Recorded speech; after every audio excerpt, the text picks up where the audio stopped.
வணக்கம். நிலவலை தொலைக்காட்சியின் நகர்வளப் பகுதி செய்திகளை வாசிப்பது மலைகளின் அரசி உங்கள் நீலமலை அன்பில். இன்றைய நகர்வளப் பகுதியில் நாம் பார்க்க இருப்பது அருண் விஜய். அருண் விஜய் ஒரு சிறந்த நடிகர். அந்த சிறந்த நடிகர் விஜயகுமார் அவருடைய வாரிசு என்பது நாம் அனைவருக்கும் தெரியும். அவர் பல படங்களிலே கதாநாயகனாக நடித்திருக்கிறார். சில படங்களில் வில்லனாகவும் தோன்றியிருக்கிறார். இன்றைக்கு தனுஷ் அவர்கள் இயக்கக்கூடிய இட்லி கடை என்ற திரைப்படத்தில் இவர் நடிக்கவிருக்கிறார்.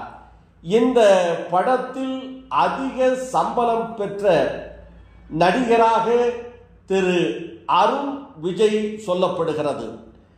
தனுஷ் இயக்கக்கூடிய இட்லி கடை என்ற திரைப்படத்தில் இவர் வில்லனாக நடிப்பதாக சொல்லப்படுகிறது. இந்த படப்பிடிப்பின் போது இவர் இந்த படத்தில் அதிக அளவு சம்பளத்தை பெற்றிருக்கிறார். இந்த படம் தற்போது மதுரை பகுதியிலே நடைபெற்று வருகிறது.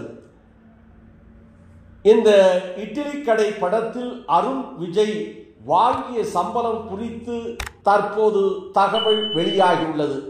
அதன்படி இப்படத்திற்கு 8 கோடி ரூபாய் சம்பளம் பெறுகிறார் என்று சொல்லப்படுகிறது. இவ்வளவு சம்பளத்தை பெறுவது இதுதான் முதல் முறை. இது பற்றி படங்களில் அவர் வாங்கிய சம்பளம் 3 கோடி அதிகமாகும். தற்போது அவர் இட்லி கடை திரைப்படத்தில் 8 கோடியை பெற்றிருக்கிறார்.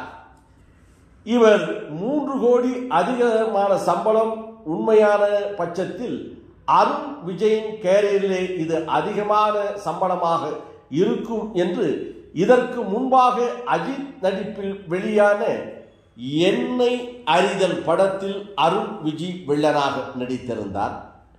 அதற்கு பிறகு இவர் இந்த இட்லி கடை படத்திலே வில்லனாக நடிக்கிறார். இதில் அவர் நடிப்பு மிக பாராபட்ச நிலையில் இட்லி கடை படத்தில் அதே மேஜிக்கை செய்வாரா அல்லது அதைவிட இட்லி கடை படத்தில் இவருடைய நடிப்பு பேசப்படுமா என்பது வருகின்ற 10ஆம் தேதி இந்த திரைப்படம் வெளிவந்தால் தெரியும் என்று சொல்லுகிறார்கள்.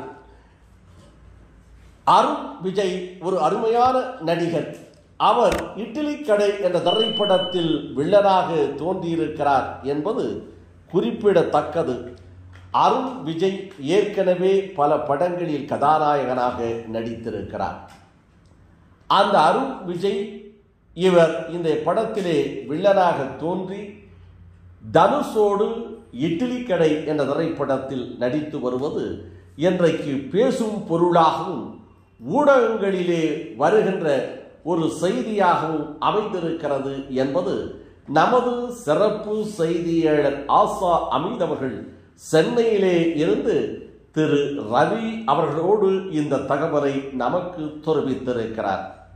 இதையெல்லாம் சிறப்பான முறையில் படங்களையும் அந்த செய்திகளையும் தொகுப்பாக எடிட்டிங் செய்து இதை சிறப்பான முறையிலே செய்திருக்கக்கூடிய நமது செய்தியாளர் எடிட்டிங்கர் தொகுப்பாளர் என்று இருக்கக்கூடிய பிரசாத்தோடு இந்த நிகழ்ச்சியில் வணக்கம் கூறி விடைபெறுவதற்கு முன்பாக இதுபோன்ற செய்திகளை உடனுக்குடன் தெரிந்து கொள்ள உங்கள் நீலமலை தொலைக்காட்சி யூடியூப் பகுதியிலே சென்று நீங்கள் இதுவரை அங்கத்தினராக மாறாமல் இருந்தால் யூடியூப் பகுதியிலே சப்ஸ்கிரைப் செய்து பெல் பட்டனை அமர்த்தி அங்கத்தினராக மாறினால் இனி என்ன இதுபோன்ற செய்திகளை கண்டு மகிழலாம் என்று தெரிவித்து நகர்வளப் பகுதியில் வணக்கம் கூறி விடைபெறுவது என்றென்றும் உங்கள் நீலமலை அன்பில்.